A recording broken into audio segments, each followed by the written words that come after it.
How to fix Instagram direct messages not working. So if you have any problem with the direct messages on Instagram, this video or this tutorial is gonna help you a lot. First thing you wanna do, guys, is open the settings on your phone, and then you have to open the apps manager like this, and after that go to the apps.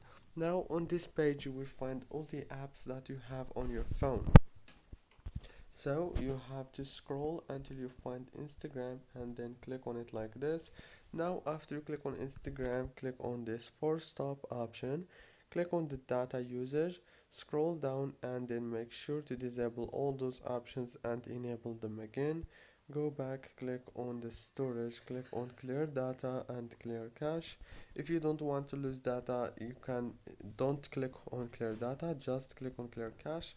Go back. One last thing you want to do now is click on the power usage details and disable the power consumption alert and enable it again.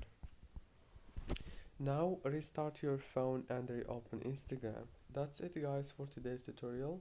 Don't forget to like, subscribe.